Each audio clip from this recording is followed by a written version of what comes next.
Masih Baik. sehat, segar ya, Prof? Alhamdulillah lah, segar lansia kata orang ya.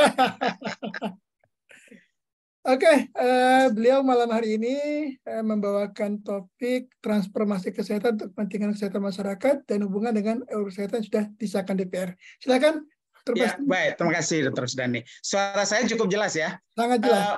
Saya mengantar bahwa peraturan perundangan, undang-undang ini kan sebuah proses yang panjang ya, yang cukup banyak aktor yang terlibat ya, baik di pemerintah maupun di wakil rakyat maupun di pengamat, di akademisi dan seterusnya.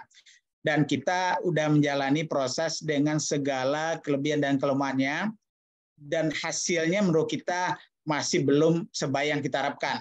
Tentu menurut para pendukung, tentu ada hal-hal yang menurut mereka merupakan sebuah janji-janji ke arah yang lebih baik yang di dalam undang-undang itu. Dan karena itu mereka tetap ngotot bahwa undang-undang ini perlu disahkan dan tentu dengan intensi dilaksanakan.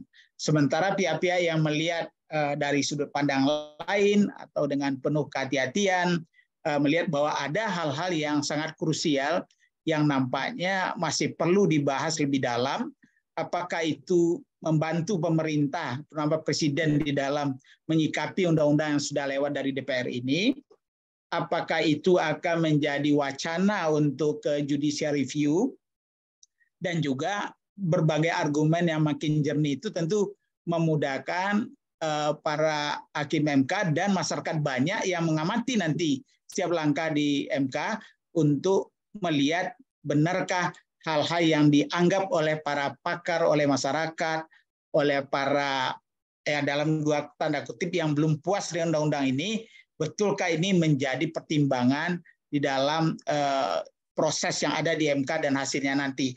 Jadi saya setuju juga dengan Profesor Kandidat paling tidak ya, Pak Zainal tadi, bahwa langkah kita memang harus secara sistematis ke depan merapatkan barisan di dalam kita perdalam pemahaman kita terhadap apa yang ada di undang-undang ini seperti yang sampaikan Prof. Wahyu tentang pembiayaan, dan karena forum guru besar ini lintas disiplin, jadi saya kira ini kesempatan bagi fasilitator dan kita-kita yang merasa punya kepedulian untuk membedah berapa klaster yang memang kita anggap penting untuk dibahas secara spesifik.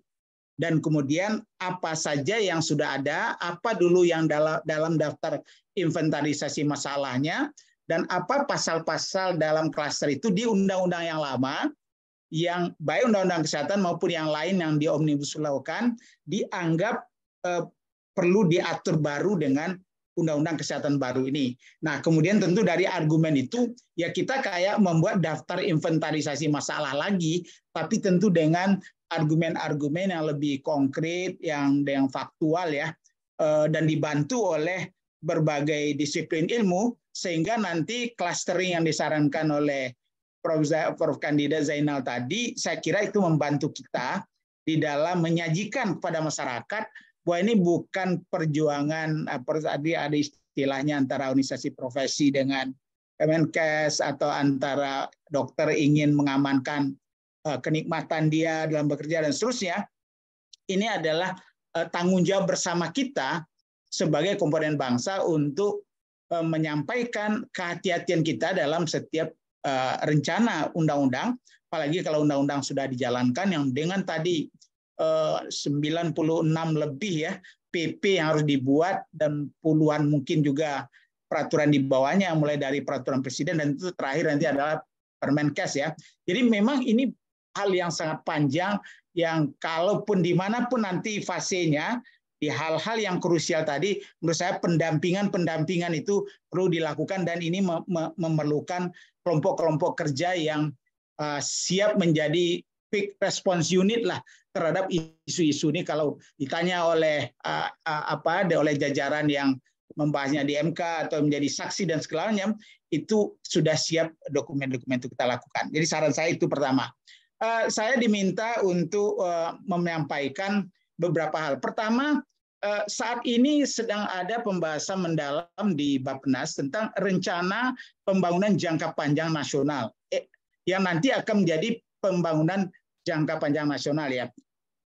Rencana pembangunan jangka panjang nasional ini adalah undang-undang lebih tinggi daripada yang disebut dengan rencana pembangunan jangka menengah nasional ya, RPJMN.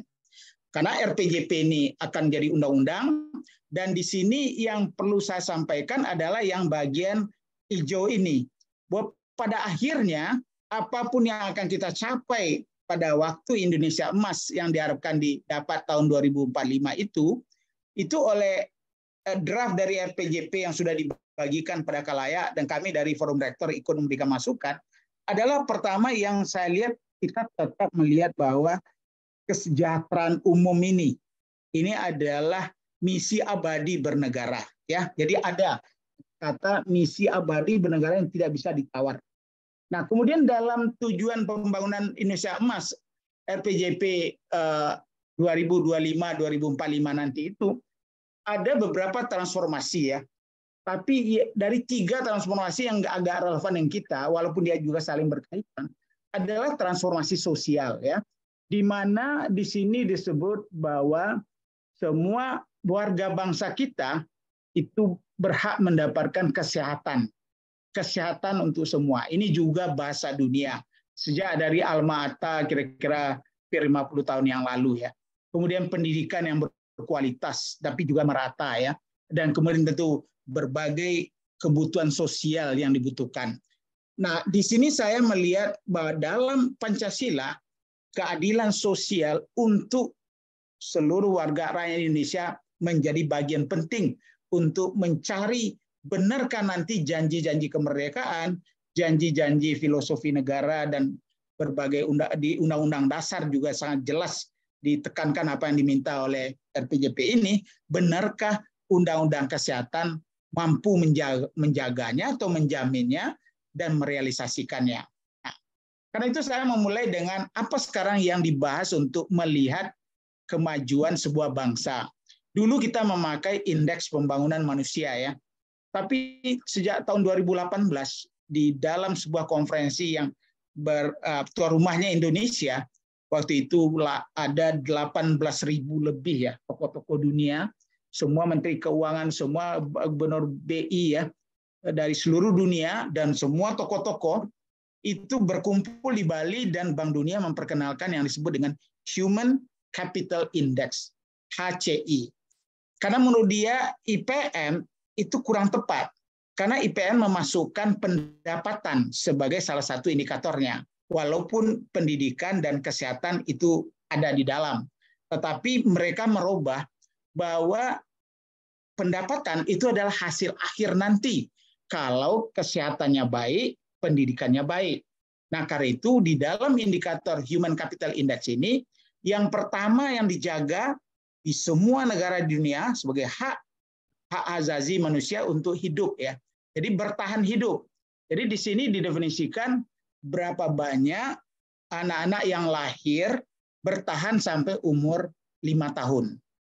Survival. Nah, dan kalau kita lihat di sini Singapura dia boleh ke semua yang lahir, berapapun yang lahir itu udah alhamdulillah sampai ke umur 5 tahun semua. Cina 1%, 0,1% gitu ya.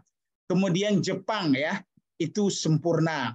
Korea Selatan sempurna. Australia sempurna. Kita dari setiap 1.000 anak kita yang lahir, itu 20 itu meninggal sebelum mencapai usia 5 tahun. Jadi di sini jelas bahwa kalau kita lihat angka-angka rujukan dan apa yang diminta oleh Human Capital Index, kita tidak main-main tentang survivalitas daripada anak kita. Karena itu upaya-upaya life cycle, upaya-upaya untuk menjaga agar 1.000 hari pertama kehidupan, dan malahan sekarang banyak diperkenalkan juga oleh para psikolog, the next 1,000 days, jadi 1.000 hari pertama kehidupan kedua, sesudah yang pertama, itu menjadi juga tidak kalah penting. Jadi kalau kita bulat, maka memang sebelum usia 5 tahun, di bawah usia 5 tahun. Nah, kemudian untuk sekolah, kita tidak bahas di sini, tapi saya mau bantu kesehatan. Yang pertama adalah berapa persen dari usia angkatan kerja mereka di negara-negara tersebut, usia 15 sampai 60 tahun bertahan hidup, ya. Dan kalau kita lihat, artinya berapa mereka yang di umur itu dari 1000 berapa yang meninggal gitu ya. Tanda bahwa kita tidak bisa menjaga human capital yang sudah masuk usia produktif tapi didera oleh penyakit, oleh kecelakaan, oleh berbagai hal, dan ternyata dia tidak survive. Nah, di sini kita lihat di Singapura 0,95, di Cina 0,92, di Jepang 0,95, di Korea Selatan 0,94, di Australia 0,95, di kita 0,85. Jadi artinya dari 1000 usia angkatan kerja kita, di dalam usia-usia produktif itu, 15 dari mereka itu, 150 lah ya, 150 itu meninggal dunia. Jadi ini membuat kita berpikir keras nanti, bagaimana beban penyakit dan di mana kasusnya, dan apa yang harus diamankan oleh undang-undang. Dan yang kedua dari kesehatan ini baru pertama kali, saya sebagai orang gizi yang sudah hampir 50 tahun menekuni ini ya, bagiannya bukan main, bahwa gizi masuk 1 dari 5 komponen Human Capital Index ya. Dan di waktu dilihatkan di negara-negara tangga kita ini, ya Cina aja yang masih ada ya jadi artinya 0,08% gitu ya. Sementara di kita itu jumlah berdasarkan data yang mereka ambil tahun 2018 itu masih ada hampir 30 dari 1000 anak kita, dari 100 anak kita ya, 30 dari 100 anak kita yang usianya ya sudah dewasa 15 sampai 60 tahun itu tidak bisa menyelesaikan periode di mana dia berproduksi itu. Dan karena itu juga stunting tadi di mana 0,72 cuman anak kita yang sehat, yang sisanya stunting ya. Karena itu juga lah ranking kita itu nomor 96 dibandingkan dengan negara-negara tetangga yang mau kita capai kondisi mereka saat ini tahun 2045 nanti. Jadi kita bukan membandingkan sekarang, tapi cita-cita kita menjadi negara maju tahun 2045. Makanya kita lihat bagaimana keadaan negara-negara maju di sekitar kita saat ini. Dan ternyata saat ini itu mereka sudah jauh, dan kita perlu kerja keras untuk menyamai mereka. Kalau tidak apa? Kalau tidak produktivitas dari anak-anak kita yang lahir saat ini, pada saat mereka selesai dalam 2 tanda kutip pendidikan nanti, di usia 18 tahun, karena tidak harus semuanya masuk pendidikan tinggi, maka mereka hanya bisa berproduksi hampir separuhnya. Jadi hanya 54% dari total kapasitas yang harusnya dimiliki oleh anak. Karena berbagai kondisi yang terjadi tadi.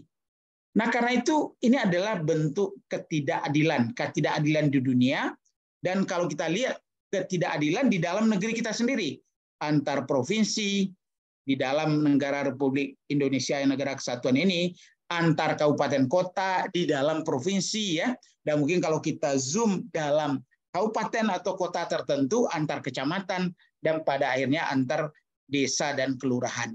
Jadi karena itu menurut WHO equity ini menjadi penting. Tadi Prof. Wahyu sudah menyampaikan ya, sudah ada dalam bahasa itu dalam undang-undang bahwa bagaimana kita berupaya mencegah perlakuan yang kurang adil atau melakukan remediasi ya, pengambilan tindakan ya untuk mengurangi perbedaan-perbedaan di dalam penduduk kita, baik secara sosial, secara ekonomi, secara demografi, dan geografi. Jadi karena itu saya akan nyajikan beberapa data yang berhubungan dengan definisi WHO ini. Tapi apa yang menjadi pemantik ya atau stratifiers yang membuat orang itu terpaksa berbeda-beda atau unequity, itu pertama adalah satu sosial ekonomi ya. Ini banyak sekali nanti berhubungan dengan kemampuan negara, kemampuan masyarakat ya, dan kemampuan individu. Kemudian pendidikan, itu akan jelas sekali akan menjadi sangat menentukan pencapaian yang adil daripada derajat kesehatan dan kualitas pelayanan kesehatan. Kemudian tempat tinggal, kemudian ras dan etnis ya, dalam hal tertentu, pekerjaan, jenis kelamin, dan agama. Nah, saya tadi mengatakan bahwa IPM kita sudah tinggalkan, tapi kalau saya ambil sebagai basis saja yang kejadian tahun 2019 yang dipublikasi oleh BPS, kita melihat ketidakadilan di Indonesia antar provinsi. Ya, ada yang sudah sangat maju ya, seperti DKI Jakarta, dia IPM-nya sudah di atas 80, sangat tinggi. Kemudian hijau itu adalah tinggi, kemudian kuning sedang, kemudian ada yang hitam itu adalah rendah ya. Jadi di sini di antar provinsi sudah ada ketidakadilan tadi itu. Kemudian kalau kita masuk kabupaten kota, maka akan nampak di dalam provinsi yang sama juga terjadi variasi. Apalagi kalau kita zoom Papua, ya, di Papua kalau kita lihat lagi, di Papua ternyata dalam provinsi yang sama dia punya daerah yang sangat tinggi IPM-nya seperti Jayapura sudah di atas 80 sama dengan DKI Jakarta, tapi di sana juga IPM terendah nasional di Kabupaten Nduga. Dan kemudian yang hitam-hitam itu adalah yang masih sangat rendah. Jadi artinya ketidakadilan tadi juga terjadi selain dari antar provinsi nasional, adalah antar kabupaten kota dalam provinsi, dan juga kalau kita zoom antar wilayah di dalam kabupaten dan kota yang sama. Jadi kita jangan lupa betapa mencapai equity itu bukan pekerjaan sederhana. Nah, mari kita lihat kalau kita mulai dari wanita. Sebenarnya mulailah dari remaja ya, life cycle terpenting kita, apalagi saya banyak menggeluti stunting saat ini, itu ternyata bertarungnya sejak remaja. Kita lihat mereka sejak dari remaja sudah kekurangan energi kronik. Jika akan mengganggu mereka dalam menyiapkan diri untuk menikah, dalam menyiapkan diri untuk menampung janinnya, karena dari awal dia sudah kekurangan energi kronik ya. Baik yang belum hamil atau tidak hamil maupun yang wanita hamil ya. Dan variasi antar provinsi yang cukup besar. Bisa bedanya 3 kali lipat ya. Bisa 3 sampai 4 kali lipat. Jadi ini bukan hal yang sederhana. Kalau kita lihat lagi apa yang harus kita berikan kepada wanita remaja, ternyata mereka cukup banyak dan makin meningkat yang menderita anemia ya, karena menstruasi setiap bulan dan pola menu mereka baik kualitas maupun kuantitas tidak memadai untuk mengganti darah yang hilang. Maka dari tahun 2007, 2013, 2018 itu prevalensi anemia pada remaja kita itu makin meningkat sampai 32%. Jadi ini menurut kita perlu sekali kita tangani ya. Jadi 2, kurang energi kronik dan kemudian anemia. Dari sekian banyak mental health segala macam yang lain. Dan waktu diberikan treatment pada mereka, sebenarnya treatment tidak mulu-mulu 52 tablet selama dia remaja itu ya, 1 tablet per minggu. Dan itu bisa diritualkan di sekolah. Ya, bisa dijamin lah guru ada, anak-anak ada, tablet sudah tersedia. Tapi yang bisa mengkonsumsi sampai 52 butir itu hanya 1,4%. 1,4%. Bayangkan. Ya. Yang mendapat di sekolah lumayan. 80% mendapat, tapi 20% tidak mendapat. Tapi dari yang 80% yang betul-betul menyelesaikan 52 tablet di usia remajanya itu dalam tahun itu hanya 1,4%. Jadi ini ironi ya, di tengah bidan kita yang sudah bermain di daerah terdepan, usaha kesehatan sekolah, berbagai hal, baik BOK di puskesmas, BOS di sekolah, somehow ini menjadi masalah yang tidak terselesaikan. Kemudian kalau kita lihat ibu hamil, taruhlah ibu hamil kan perlu kita pantau, jangan sampai dia terlalu muda, terlalu tua, terlalu banyak anaknya, terlalu rapat, dan seterusnya ya. Itu risiko. Tapi salah satu yang lain adalah anemia, dan ini juga makin meningkat. Makin meningkat. Dari kita bandingkan data 2013-2018, ini data Riskesdas yang relatif bisa dibanding-bandingkan ya. Kalau kita lihat intervensi yang sederhana saja, untuk mereka itu 4,8 juta perkara ibu hamil itu setiap tahun dibelikan tablet besi minimal 90 tablet, dikontrak sampai gudang farmasi oleh puskesmas, dijemput dengan biaya transport ya ke gudang farmasi oleh puskesmas, diberikan bidan desa bantu dengan BOK. Bidan desa mengantar ke ibu-ibu yang hamil tadi. Yang sampai ya lumayan 75% ya, sekitar 76%. Nah, tapi yang bisa mengkonsumsi ya, yang bisa mengkonsumsi 90 butir tadi itu hanya 38%. Hanya sepertiga.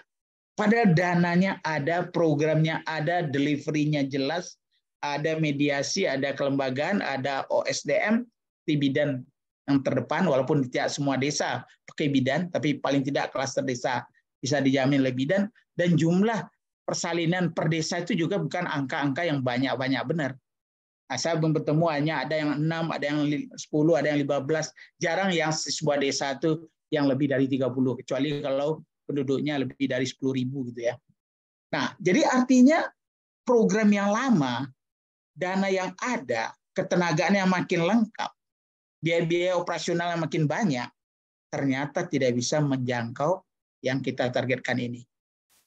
Belum lagi bagi mereka yang guna energi supaya tambahan berat badannya meningkat dengan baik, karena itu refleksi dari pertambahan berat janin untuk tidak melahirkan dengan BBLR, atau tidak lahir dengan panjang badan di bawah 48 cm, yang berarti itu stunting kalau di bawah 48 cm, itu juga yang sampai yang betul-betul dimakan mereka ya, itu juga sangat rendah. Yang sampai memakan sampai 90 bungkus selama kehamilan mereka itu hanya 2,1%. Ini data Riskesdas. Coba bayangkan. Jadi sebenarnya masalah kita bukan muluk-muluk ya, bukan dokter luar negeri atau segala macam menurut saya. Tapi bagaimana delivery daripada program-program ini? Karena kalau Lancet memberi nasihat pada kita, pada negara-negara berkembang, kalian kalau melakukan program-program yang sebetulnya program ini sudah banyak disepakati tingkat dunia, tidak terlalu banyak beda antar negara, ya kecuali negara maju yang agak beda apanya, tapi negara-negara berkembang itu biasanya hampir sama lah programnya.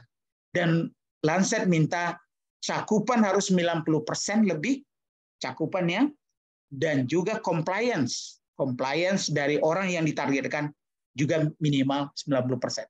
Baru nanti akan berdampak. Nah, kalau kita lihat dari BBLR kita, itu variasinya bisa 3 kali lipat antara ya daerah yang sudah sangat rendah BBLR-nya dengan yang paling tinggi itu. Yang rendah itu cuma 2,6%, yang paling tinggi hampir 9%. Nah, ini adalah bentuk ketidakadilan ya yang terjadi, yang kita biarkan di dalam negara kesatuan Republik Indonesia ini. Kalau kita lihat lagi stunting ya, stunting yang sekarang menjadi dasar kenapa kita hiruk pikuk di dunia juga hiruk pikuk karena dia masuk Human Capital Index sekarang di Indonesia. Tapi coba lihat ada yang hanya sudah mencapai di bawah 48 itu hanya sekitar 6-7%, tapi ada yang masih mencapai 35%, 4-5 kali lipat. Apa ini yang kita anggap ini adalah bentuk equity tadi itu. Nah, kemudian kalau kita anggap yang balita, ini memang tidak lagi Riskesdas, ini data terbaru dari survei status gizi balita Indonesia, itu juga nampak bahwa bedanya itu bisa 2-3 kali lipat. Ya, gimana kita mengharapkan kecerdasan anak akan membaik kalau kondisi seperti ini? Karena anak stunting menurut studi itu kehilangan IQ poinnya 10-15 per anak ya. Nah, padahal anak kita 5 juta anak kita masih didera oleh stunting ini. Dan kita membiarkan diskrepensi yang cukup besar ini, padahal programnya ada, dananya 37 triliun yang dielu-elukan pemerintah, ada upaya menurunkan, sudah mulai, tapi menurut saya jangan kita terperangkap dengan rata-rata nasional saja. Karena ketimpangan antar provinsi, apalagi dalam provinsi juga ada ketimpangan antar kabupaten kota yang cukup berat. Jadi ini memerlukan sinergi pemerintah pusat, provinsi, kabupaten kota, dan desa dengan berbagai stakeholders yang lain, terutama masyarakat ya. Jadi kalau ini kita biarkan, dan kalau kita lihat sesudah dia lahir, ada yang BBLR dan sudah stunting, ternyata pengamanan mereka dengan ASI eksklusif yang harusnya mencegah mereka untuk tidak jatuh terus di dalam stunting atau kembali ke jalur normal, itu ternyata bisa-bisa yang melakukan ASI eksklusif itu hanya 20%. 20%, bayangkan. Padahal ini sudah diberikan oleh Allah yang Maha Kuasa, ada sumber yang sempurna. Memang tidak gampang. Ibu-ibu banyak bekerja, kadang-kadang tidak confident, perlu konselor. Tapi artinya inilah program-program yang dibutuhkan. Inilah yang membutuhkan biaya, inilah yang membutuhkan tenaga kesehatan. Apakah kita biarkan ketidakadilan seperti ini? Ya. Kemudian kalau kita lihat lagi banyaknya anak-anak yang meninggal karena penyakit-penyakit yang bisa dicegah dengan imunisasi. Saya lama di Bappenas tahun 90-an dulu di zaman Orde Baru, kalau ada daerah yang cakupan imunisasinya di bawah 80%, itu bupatinya atau gubernurnya langsung dipanggil dan bisa di-warning. Dan ada mereka bisa diberhentikan, bisa tidak diulang lagi, terpilih lagi, karena peran dari pusat kan cukup kuat waktu itu. Tapi stunting, imunisasi itu menjadi battle nasional yang sangat signifikan. Karena itu tidak ada hambatan biaya, hambatan SDM, hambatan regulasi, pengawasannya kuat. Sekarang kita lihat yang merah ini adalah data terbaru, itu ada daerah yang nyaman saja dengan cakupan imunisasi hanya 20%. Dan rata-rata nasional kita, menurut Riksdas 2018, karena ini survei, ini hanya 60%. Bayangkan, kan itu juga beberapa penyakit yang dulu sudah nggak ada lagi, seperti polio, ternyata dicemaskan sudah muncul lagi. Sehingga kita memerlukan upaya vaksinasi masif lagi, padahal dulu itu sudah selesai dan dianggap masa lalu. Begitu juga misalnya dengan diare ya. Diare jangankan mundur, yang biru adalah 2013, yang merah adalah 2018, di tengah berbagai infrastruktur, diarenya malah naik ya, dan diare keseluruhan. Kalau kita lihat diare anak-anak yang menentukan juga untuk stuntingnya nanti dan juga angka kematian bayinya, ini angka kematian balita lah paling tidak, ini nampak bahwa naiknya itu memang cukup signifikan ya. Kalau kita lihat dari tingkat nasional Indonesia, dari 2,4% naik ke 11%. Bayangkan 4 kali lipat di tengah berbagai kemajuan kita. Untuk diare, untuk anak balita kita. Dan kita lihat juga tadi ya diare dan yang sudah bagian kiri, tapi kalau kita lihat memang penyakit-penyakit tidak menular, jantung, stroke, ya, ginjal, dan seterusnya, memang naik dalam 3 tahun yang ada di Riskesdas, dan juga perilaku merokok. Saya sedih juga tuh kalau kita tidak kejam lagi dengan rokok ini ya, apalagi perokok muda kita ya, itu makin masif ya. Dan saya kira kita tidak bisa membiarkan merokok ini menjadi hal yang sederhana aja, atau apalagi dilihat seakan-akan ini sumber pendapatan gitu ya. Pada biaya bebannya yang luar biasa dalam bentuk berbagai penyakit, baik di tingkat rumah tangga maupun juga di tingkat masyarakat dan negara, itu cukup besar. Jadi karena itu saya melihat PR kita, ginjal ini juga variasinya cukup besar, makin naik ya dari tahun 2013 ke 2018, yang merah itu adalah yang terbaru, yang biru adalah yang 2013. Begitu juga diabetes, kita tahu diabetes ini makin menyerang kita, dan juga penyakit jantung yang didiagnosa ya oleh dokter itu juga menunjukkan tanda-tanda makin meningkat. Nah, perilaku yang memerlukan ahli-ahli perubahan perilaku dan petugas-petugas terdepan. Dulu perubahan perilaku ini cukup dominan di puskesmas.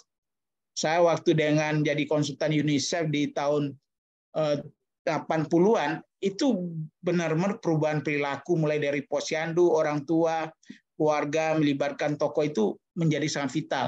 Dan di puskesmas ada penanggung jawab dan dilatih, dan waktu itu juga sudah banyak S1, FKM yang ahli untuk pendidikan kesehatan.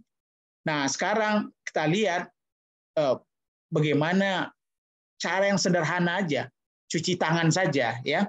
Ini kepada diare, apalagi pada COVID kemarin ya, ini sebelum COVID ini data ini diambil, ini nampak ya bahwa kita masih perlu PR tentang hal ini.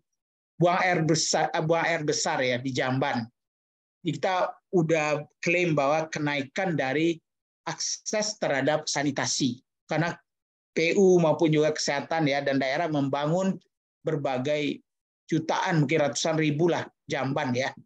Tapi ternyata pemanfaatannya itu jangankan makin membaik dikit ya, tapi membaiknya ini tidak sebesar investasi yang kita lakukan. Jadi artinya PHBS dan termasuk juga memanfaatkan sanitasi yang sangat vital untuk pencegahan penyakit itu perlu jadi perhatian. Nah, kalau kita bungkus kepada angka kematian anak, ya, kematian bayi dan balita, terutama kematian bayi, ini nampak betapa yang terendah itu udah bisa 10, tapi yang tertinggi masih 3-4 kali lipat dari keadaan tersebut. Ya.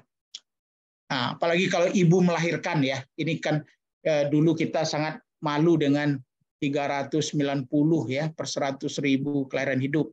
Udah menurun, sekarang itu sekitar 118 per 100.000 kelahiran hidup.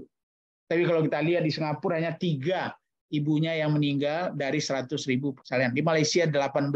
Kalau kita bandingkan di sini, itu antara satu daerah dengan yang lain, itu bedanya bisa 5 kali lipat. Ya. Jadi ini bentuk ketidakadilan yang terjadi. Karena itu menurut saya, walaupun saya dengar banyak ahli yang mungkin di lingkaran Pak Menteri mengatakan bahwa tidak modern lagi itu mandatory spending itu katanya. Kemudian lebih baik dibuka aja, kita bisa mendapatkan lebih banyak. Kenapa harus terpaku pada angka dan nanti perencanaan segala macam. Tapi menurut saya seperti Prof. Wahyu tadi katakan, kita harus ada dulu modal minimal. Dan kalau modal minimal ini aja tidak tercapai, alangkah susahnya mengharapkan yang ideal, optimal. Saya kebetulan menikmati bagaimana Undang-Undang Dasar memberikan 20% untuk pendidikan. Memang belum sebaik yang kita harapkan, tapi dananya ada. Tinggal lagi betulkah dana itu direncanakan dengan baik, diimplementasikan dengan baik, dikawal dengan baik, ada akuntabilitasnya, ada proses, ya kalau perlu sampai ke KPK bagi yang bermain-main dengan uang tersebut. Tapi uangnya sudah ada. Nah, begitu dulu 5% di pusat untuk kesehatan dan 10% di daerah, ini saya kira peluang awal yang sudah lumayan. Saya dengar-dengar di dalam dialognya di Komisi 9 pun mengatakan kami akan menuju pada 10%. Karena toh mereka yang akan akan membahas lah. Terutama akan mereka membahas karena itu memang wewenang mereka. Jadi wajar kalau mereka ingin ya ada 10%. Kenapa pendidikan aja yang 20%? Padahal Prof. Wahyu tadi mengatakan sebetulnya negara-negara yang maju itu anggaran kesehatan jauh lebih tinggi dari anggaran pendidikan ya. Nah, tadi dia memang keseluruhan, umur makin lama, penyakit makin banyak, teknologi makin canggih, orang makin mahal, teknologi makin mahal. Jadi memang pembiayaan kesehatan ini tidak akan pernah berkurang, selalu akan bertambah karena berbagai kondisi-kondisi tersebut.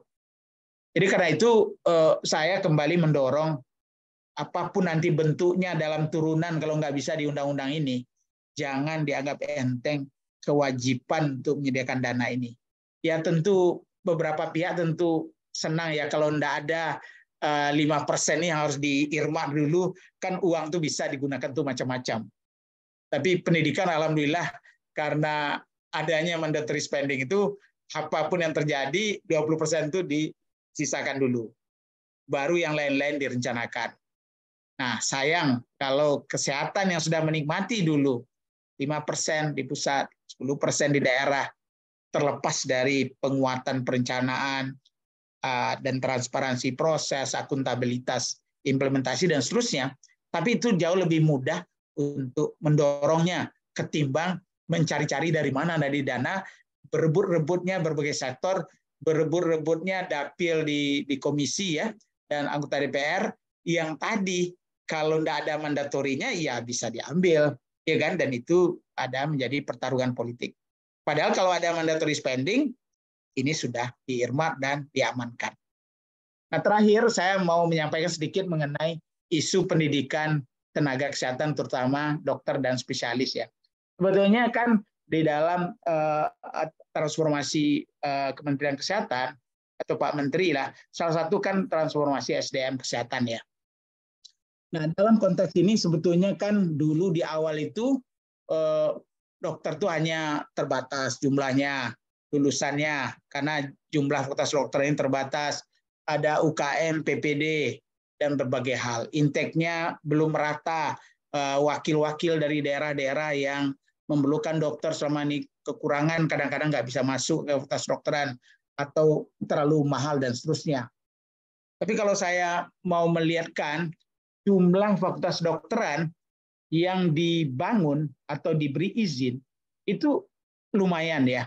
Pada tahun saya jadi Dirjen Dikti, saya cukup banyak memberikan izin karena memang tekanan waktu itu kuat dari DPR, dari gubernur. Waktu itu semua gubernur seakan-akan juga sudah merasa berhak semua provinsi harus punya fakultas dokteran, terlepas dari jumlah penduduknya. Sehingga waktu itu ada provinsi yang hanya 900.000 penduduknya, tetap ngotot harus ada fakultas dokteran. Nah, ini didukung juga oleh teman-teman DPR dengan dapilnya, dan akhirnya pemerintah merespon itu, dan kami di Dikti ditugaskan. Jadi kita menambah fakultas dokteran, tapi kita membuat proyek HPEQ waktu itu, Health Professional Education Quality, yang mana kami menugaskan 10 fakultas dokteran yang akreditasinya A bertanggung jawab untuk menaikkan akreditasi dari 20 fakultas dokteran yang C atau belum terakreditasi, dan menjamin mereka bisa meluluskan UKM PPD-nya minimal 65%.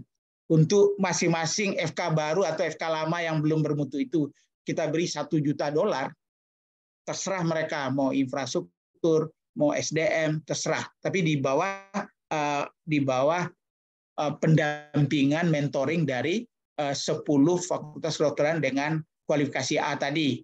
Dan untuk 10 itu kita kasih masing-masingnya $250.000, sehingga mereka tidak perlu meminta-minta kepada FK yang membutuhkan pendampingan dari mereka. Mereka punya dana sendiri, datang ke lapangan, meminta yang dari daerah datang ke tempat mereka, supaya terjadi peningkatan kualitas. Dan akhirnya dari 72 naik 75, dan 2016 sampai 22 itu sekarang kita sudah punya 92 fakultas kedokteran ya. Akreditasinya juga, kalau dulu ya yang unggul tuh hanya 14 FK ya, dan sekarang sudah 34 FK yang unggul, dan swasta-swasta sudah banyak yang unggul. Jumlahnya dulu hanya 6.000 yang kita didik, dan sekarang itu sudah sekitar 12.000. Ini adalah paparan dari Dirjen Dikti-Ristek yang saya minta waktu dia menyampaikan di sebuah forum yang kita adakan di Universitas Yarsi. Jadi beliau mengatakan, kita apa yang diminta oleh Kemkes itu dijalankan ya, by heart. Tutup FK moratorium dilakukan, buka moratorium dilakukan, tambah spesialis dilakukan ya. Nah, ini contoh surat-surat yang memang waktu itu meminta agar ditambah. Waktu udah banyak 2016 diminta oleh Kemkes tutup moratorium, jangan sudah terlalu banyak, ditutup. Kemudian sekarang minta lagi dibuka karena katanya dokternya kurang. Tapi kalau saya berpikir juga, kalau hanya 2.000-3.000 puskesmas yang kekurangan dokter, kita menghasilkan 11.000 dokter baru setiap tahun. Apakah produksinya yang bermasalah atau penempatannya, dan bagaimana membuat mereka nyaman di daerah tersebut, ada kejelasan karir, mereka punya fleksibilitas, dan dihargai profesinya dengan melengkapi berbagai sarana dan prasarana untuk membuat dia bisa berpraktek dengan profesional. Kan sebenarnya itu tujuan kita. Nah, kenapa enggak ini yang dijawab gitu ya? Kenapa kita yang lari kepada bidang-bidang lain? Nah, karena itu juga menurut Prof. Nizam, ya kita tahu bahwa faktanya dulu itu memang kuota PPDS itu sangat terbatas. Tapi beliau mengatakan, mari kita duduk benar. Berapa kebutuhan per spesialis, di mana kebutuhan itu, siapa yang mendidik yang terdepan yang ada saat ini, apakah mereka mendidik ini bisa dinaikkan kapasitasnya dengan dukungan apa saja, seperti melunakkan peraturan rasio dokter spesialis yang mendidik dengan yang peserta didiknya, yang dulu 1,3 sekarang 1,5. Itu kan contoh, dan itu bisa dilakukan langsung. Apalagi kalau nanti menambah rumah sakit sebagai teaching hospital, tapi tentu tetap memenuhi syarat-syarat. Dulu saya dengan Bu Siti Bu Siti ya, Menteri Kesehatan yang lalu itu pernah membuat MOU bagaimana dosen klinik yang milik Kemkes yang di rumah sakit yang dipakai sebagai teaching hospital oleh Fakultas Kedokteran itu kita perkenalkan sebagai dosen klinik yang diberikan hak untuk sampai kepada guru besar dan diberikan berbagai kemudahan waktu itu. Memang sayang tindak lanjutnya adalah ternyata kalau rektor-rektor melihat adanya dosen klinik yang Kemkes ini diberi NIDK, begitu dia dapat NIDK, dia sudah menjadi pembagi dari dosen terhadap jumlah penelitian. Kalau mereka kurang penelitiannya, itu langsung menurunkan klaster daripada penelitian mereka. Kalau mereka kurang pengabdiannya, itu langsung menurunkan. Itu dari sisi pendidikan. Tapi sebenarnya ini bisa dirubah. Sementara dari sisi BLU sebagai rumah sakit, itu tidak terlalu jelas apa yang bisa mereka bayarkan sejalan dengan keharusan dokter-dokter Kemkes yang di dosen klinik ini melaksanakan tridharma, yang memang tentu akan mengurangi tugas pelayanan mereka. Tapi kalau dalam kinerja mereka di BLU tetap jumlah pasien yang dikejar-kejar, ya pasti mereka akan menderita sekali untuk melaksanakan pengabdian masyarakat, melaksanakan penelitian, padahal itu tidak dikejar-kejar di dalam insentif dan pertanggungjawab mereka dalam untuk BLU.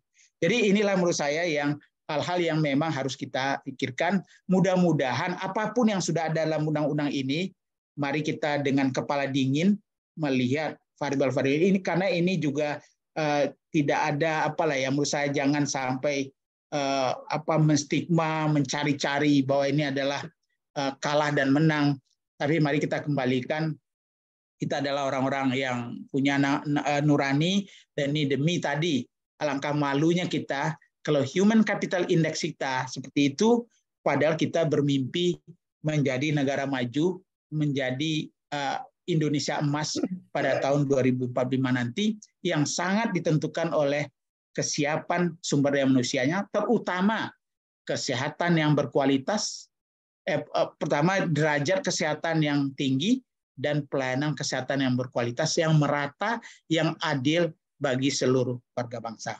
Itu aja dari saya. Terima kasih. Assalamualaikum warahmatullahi wabarakatuh. Waalaikumsalam warahmatullahi wabarakatuh. Menarik ini, Dr. Pasti Jalal. Jadi kalau lihat dari mandar spending, kesehatan nggak ada. Pendidikan 20%.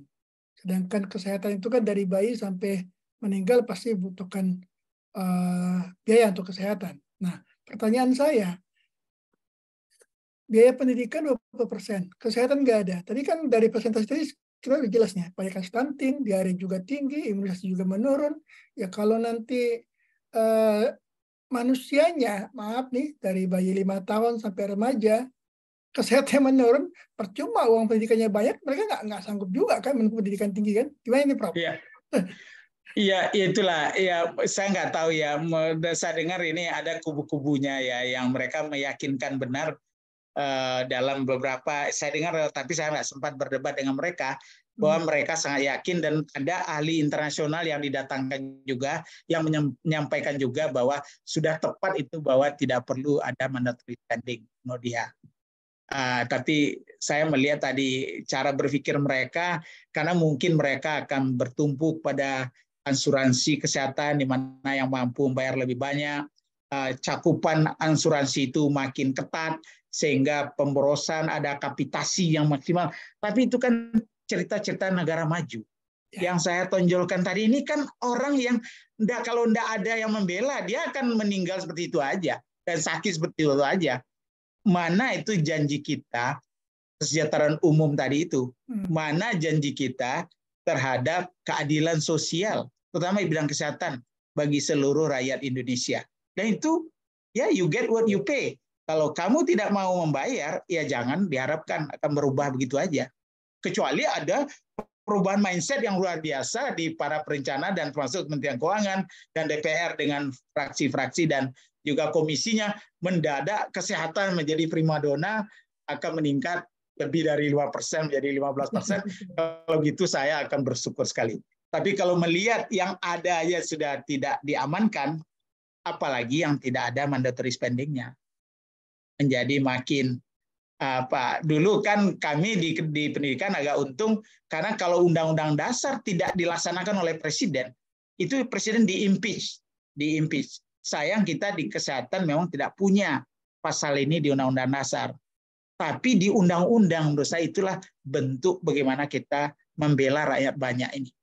Itulah. Jadi menurut saya terus Dani, saya setuju dengan Prof. Wahyu tadi, ya untuk kita, untuk keadaan sekarang, sebelum nanti para perencana kita canggih dan menjadikan kesehatan nih makanan sehari-hari dan tujuan besar pembangunan bangsa ini, saat ini minimal amankan dulu mandatory spending, tapi kalau bisa yang berkualitas penggunaannya, evidence based, dan dikawal dari kemungkinan inefisiensi ya, termasuk juga korupsi. Gitu. Terima kasih. Dr. Rusdani, yes, silakan Jal. Saya bertanya ke Prof. Pasti Jalal. Jadi Prof menyampaikan masalah kita itu yang Prof sajikan tadi sebetulnya. Tadi Prof tidak menjelaskan apa hambatannya sehingga itu diare masih tinggi, TBC masih tinggi. Prof mengatakan atau dananya ada gitu. Tapi bukan rumah sakit besar asing atau teknologi asing atau teknologi yang macam-macam yang dibutuhkan, itu aja belum jalan gitu Prof. Saya dengar, bukan dengar, saya baca di media, 9 dari 10 program Kementerian Kesehatan menurut Pak Penas itu terancam gagal di 2024. Nah, jadi apakah dengan undang-undang kesehatan baru masalah itu akan selesai menurut Prof. Basli? Izin Prof. Iya, menurut saya kan kita kan bicara berdasarkan data ya.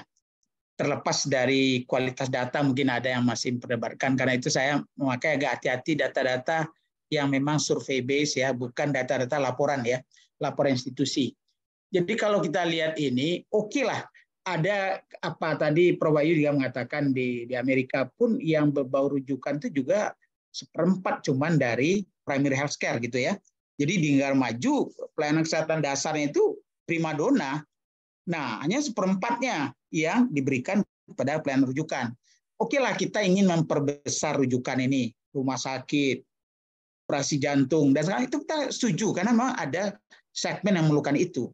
Tapi jangan lupa bahwa pertarungan terbesar kita adalah di pelayanan kesehatan dasar yang di undang-undang tidak terlalu jelas itunya. Seberapa komit kita agar bidan desa misalnya ada, kalau bisa di semua desa, berkualitas, selalu melaksanakan continuing professional development, dan rajin dia untuk melakukan konseling ibu menyusui, pemeriksaan ibu hamil, segala macam. Jadi dia berkeliling dan ada dana BOK-nya untuk menjamin dia bekerja untuk itu. Ada alatnya yang untuk tidak ada keraguan dia bisa mendatangkan pasien ke rumahnya atau dia berkeliling. Dan ini semua bisa kita hitung berapa dana yang diperlukan untuk mencapai cakupan imunisasi yang kita harapkan, untuk mencapai bagaimana agar diare bisa kita turunkan, yang menjadi ironi kok diare bisa meningkat gitu kan.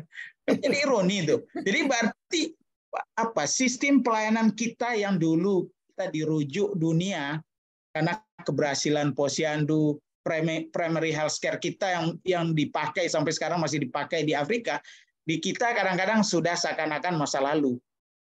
Nah, menurut saya memang upaya kesehatan berbasis masyarakat ini masih harusnya jadi primadona kita, tapi tanpa menegasikan kebutuhan-kebutuhan baru, baik karena kita makin aging ya, banyak lansia, teknologi, peran digital, peran teknologi kesehatan dan seterusnya, itu semua hal-hal yang perlu kita sadari. Tapi jangan karena itu seakan-akan menjadi tujuan utama, lupa kita wajah terbesar rakyat kita adalah yang kiri ini. Nah, kalau di Amerika tadi 4:1 dari Prof. Wahyu, saya nggak tahu berapa jaminan kita. Kita ancur-ancuran dengan BPJS, itu kuratif sebagian besar, ya kan? Tapi sekarang ada enggak sejumlah itu untuk primary health care? Ada enggak jaminan? Oke, kita jamin paling tidak PBI lah. PBI yang tanggung jawab pemerintah.